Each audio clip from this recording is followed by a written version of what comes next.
What's up guys, and welcome back to another episode of Cork to Glory. This is episode number 3. And we'll start today's episode off with transfer deadline day, but don't expect a big blockbuster move because we've only got £256,000 in our budget. So yeah, we're not going to be signing Jadon Sancho for over £100 million. No, instead I was trying to sign a couple of players on loan on transfer deadline day. Gavin Kilkenny of Bournemouth, who we approached in the first episode, and also Jamie Bowden of Spurs as well. Tried loaning them both in, and this was my point here. I find it impossible to loan players in FIFA career mode. I find it incredibly difficult to loan them out, but it is actually doable, as you would have seen in my QPR career mode. We loaned out about 3 or 4 players throughout the course of that save there, but loaning players in, I don't think I've done a single one in FIFA career mode in FIFA 21. I find it completely impossible. Whether I delegate or whether I do it myself, it doesn't seem to matter. I tried delegating the Kilkenny loan deal, that one fell through. I tried doing the Bowden deal myself, that one also fell through. So yeah, we won't be able to loan anyone in, unfortunately. It's a shame as well, because again, it'll be perfect for us too, because we've got no money whatsoever. Just playing a player's wages would be really handy. We get much better squad depth, a much better standard player in the first team, and we're only paying the player's wages and not a transfer fee. But unfortunately, just can't loan players in FIFA career mode, sadly. We did make one signing on transfer deadline day. Matty Forsell. He is a 49 rated Finnish holding midfielder, 16 years old, and this guy's literally just been signed for emergency cover. When practically all of your technical stats are in the red, you know you've probably not got much of a chance to succeed really and become a noteworthy star player in world football at one stage in the future. Hey, you never know, right? He could turn out to be a world beater, but I'm pretty doubtful about the chance of that happening. But he's in for emergency cover regardless. And again, I didn't want to totally abuse the free agents pool in season 1. I want to prioritise youth players coming out of the academy instead. So yeah, I only signed 2 in the end. Nico, the Finnish right back, he does look good, and our Finnish youth prospect as well. We've got 2 Finnish lads here at Turner's Cross as Forsell comes in for emergency cover. So as transfer deadline day ended, we left the rest of the money in the budget, so we could of course do some more scouting during the season, because of course, as we know, it does cost quite a bit of money to send your youth scouts out at this level. And also, as you could see, as we close out August, we have our next 2 scouting updates here from Brian, Zachary Bryan and Aslak, our Norwegian scout as well. We picked up a couple of decent players as well though from our English scout here. As you can see, Yates, the right back, got an academy scholarship. As I mentioned before, everyone gets an academy scholarship. It's like Oprah, you know. You get a scholarship and you get a scholarship and you get a scholarship. Doesn't matter how bad they are or how many players we've got in that position, because we've got no depth whatsoever. We need as many bodies as possible for cover in the lower league. So yep, as you can see, our academy is now completely stocked, but the top 2 here, both from England, Leo Yates and Ollie Nicholson, they both look really decent. And I must say as well, when you've got a lower rated scout, I do believe that specifying a type is really helpful, because we're looking for physically strong players from England here. Whilst our scout has 1-star experience and 1-star judgment as well, whilst the technical ability they'll have is quite poor, that's pretty easily trainable in FIFA since the training system came in FIFA 16. But having a good physical base to start off with is really crucial. So Leo, I must say I'm quite excited about this guy. He's listed as a right back with the stats he's got though. Physically, again, he's alright. There's a lot of yellows in there. And again, technically he's quite poor with some decent defensive stats. To me, this guy at 6'5", come on mate. You can figure yourself as a right back, but you're not a right back, mate. You are a centre back. I'm going to train him as a centre back, try and get that defensive work rate up to high, keep the attacking work rate at low. And yeah, it'll only take him 2 weeks to get trained as a centre-back in this team, because that is for definite his best position. We saw it in our QPR career mode with Jay Potts, who started off as a holding midfielder, but as we know is better as an attacking midfielder. That, I think, is going to be really helpful for us, you know, with Cork City this season. And that's the one thing which I'm really grateful for from EA this year. This new development system in this year's FIFA career mode is really cool, and it's so helpful as well. So you can see here, Neil Feeney, we're going to train him to a right back. He's got a 4-star weak foot. He's 6'2", the second win trait, which is really cool. Obviously Barry Shark, he's come out of the academy, looks really good as a left back, so we won't get a game at left back, so training him as a right back is the right thing to do. Nicholson's got the ball winning midfielder development plan. He's strong and has good stamina as well, and he's 6'2", so could be phased back to play as a cheeky little ball playing defender, in time, but I'll train him as a ball-winning midfielder for now. But yeah, we got a couple more players coming out of the academy. They look pretty decent there, and we'll keep an eye on them as the season progresses. And a couple of them would make their debuts in this game as well. Nicholson and Yates both would make their debuts in this one against Walsall, away from home. Whilst we did trail early on into the game, we responded 11 minutes after the restart. Galvin making it 1-1 and finding our leveller. And 69 minutes in, Sharky down the left-hand side, whips one to the back stick, and who's there to turn it in on his debut?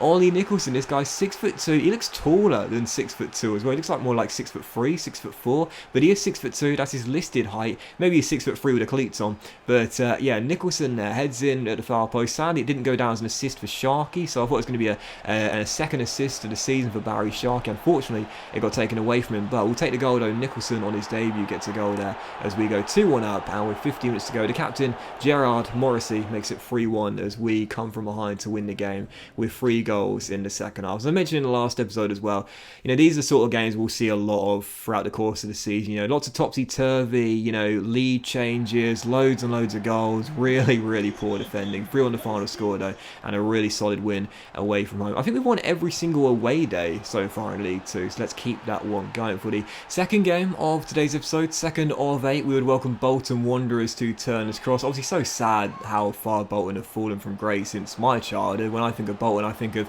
Nicholas Anelka and JJ Okocha, Daniel Sturridge on loan, if I remember correctly as well, but of course now fallen so much in recent years due to financial problems. I suppose really just glad they still exist as a club. We saw what happened to Bury a couple of years ago. The fact that Bolton still exists, I suppose, is better than nothing. But it lost the game by 2-0 though against Bolton Wanderers there at Turner's Cross. Conceded the second penalty of the season already. That one I had no complaints about whatsoever. So a 2-0 loss there at Turner's Cross. And right now we seem like we're a better away from home than we are in Ireland. And so for the third of 8 in today's episode, away from it against Mansfield Town, against the Stags here, I was thinking, right, at the moment, going to England is seeing us produce better performances and get the correct results we want.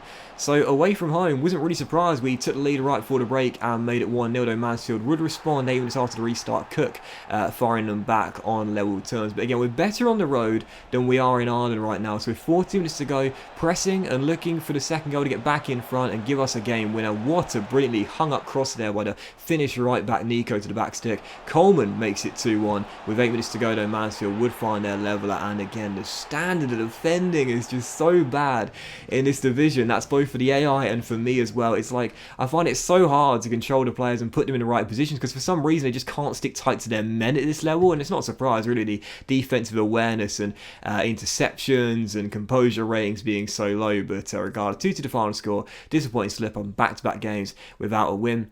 But following out, I gave O'Connor a new contract. He's the left back that's playing centre back in this team. He's one of the highest rated players in the team. And also Leo's position change was complete from right back. He is now a centre back. Only took him 2 weeks, as we know. This is his best position, no doubt about it. And I've given him the stopper defensive development plan as well. That'll improve his jumping, stamina, strength, aggression, defensive awareness, stand tackle, and I believe ball control as well. And it also sees his defensive work rate jump up from medium to high. So we'll have low-high work rates, it'll have better defensive stats, and again at 6'5", if he can improve that strength and some more physical stats as well. He's a quick centre half as well. He's got over 70 for pace. I think we're going to see some really quick development from Leo. Touch wood, that's what will happen, because I'm very excited about the prospect of him. And also Barry in this team as well, Barry Sharky. But still, for the following games this episode, back to Turner's Cross here. No wins in our last 2 in League 2. Taking on Tranmere Rovers here at Turner's Cross. And what a hole we found ourselves in going to the break. 2-0 down, tried to get back in the game. Got a very fortunate one, 19 minutes after the restart, but sadly it proved to be nothing other than a consolation goal. So no wins in our last 3 games there.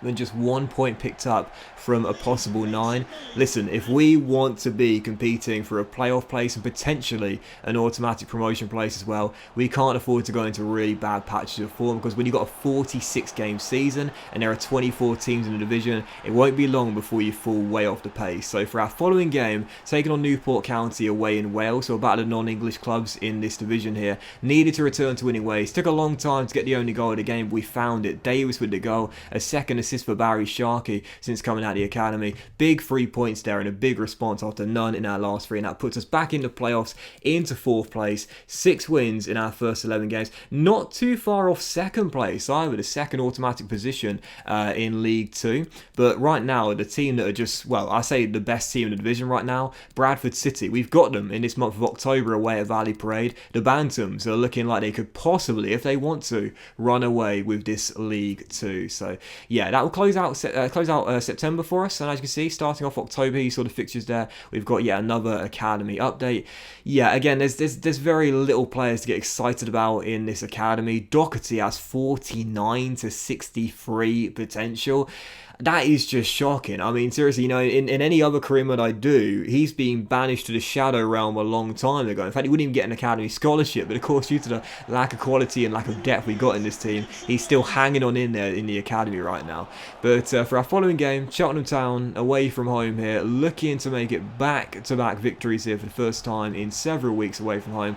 Really tough game, deadlocked at 0-0 practically all match long, but in stoppage time, a minute into added time, McGlade goes down the right-hand side, rolls it across, and I think this guy could turn into a bit of a fan's favourite here at Turner's Cross. Ollie Nicholson, he's got the stamina, he's got the strength, he's 6'2", he's got the energy, he's a ball-winning midfielder in his team, but he's popped up with 2 goals already since coming out of the academy. You know, we were looking for our first youth academy goal scorer. He's got both of the goals for our youth academy boys right now, so 1 in the final score, he wins it to the death for us, 1-0 away from home, a big victory, and also as well, back-to-back clean sheets. Seriously, I'm not going to read too much into this, but back-to-back clean sheets. I don't think we'd do that all season long here with Cork City, so that's really cool to see.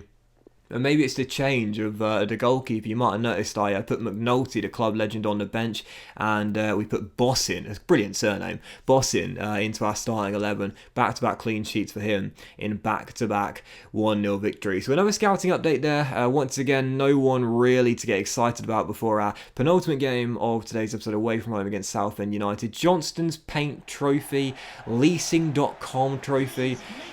Papa John's Trophy it's called now. Yeah, not really fussed about this competition whatsoever. Of course, there's a group stage to begin with before you go into the knockout rounds, and heading into this game here against Southend away from home, totally weakened lineup, was not fussed whatsoever. I mean, seriously, when there's a competition sponsored by a pizza chain, I'm not going to be fussed about it.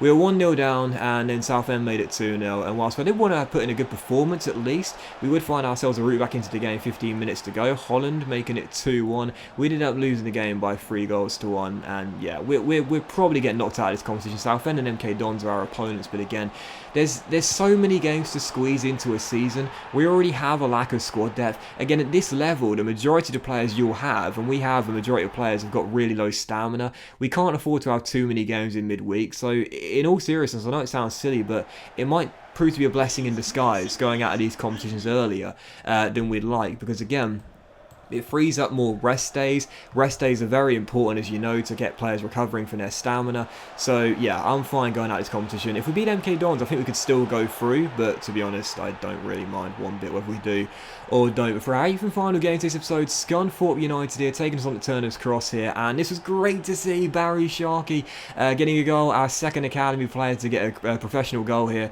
as the 17-year-old gets his first in the Football League, number 3, storming forward. He's got the high attacking work rate, he's got the high stamina, and I'd like to turn this guy into a wing back and not just a full back. Cracking finish from Barry into the bottom corner there, and I so badly hope one of our youth players this season has showing great potential. I don't mind whether it's Leo or Ollie or Sharky, but one of the 3, I just really hope one of them has showing great potential. That would be like winning the lottery for Cork City. So yeah, Sharky got the goal. Sadly, it wasn't a winner. Scunthorpe would find a leveller. We are really struggling in Ireland, but despite that, despite the draw there, and despite the slip up, we did jump up to 2nd place. We're into the automatic promotion spots here, 1 goal clear of Mansfield Town, but 5 points behind the Bantams, Bradford City, who will be taken on in the next episode, along with Salford City and some other big games in League 2 as well, as they're 5 points clear and looking to run away with it early.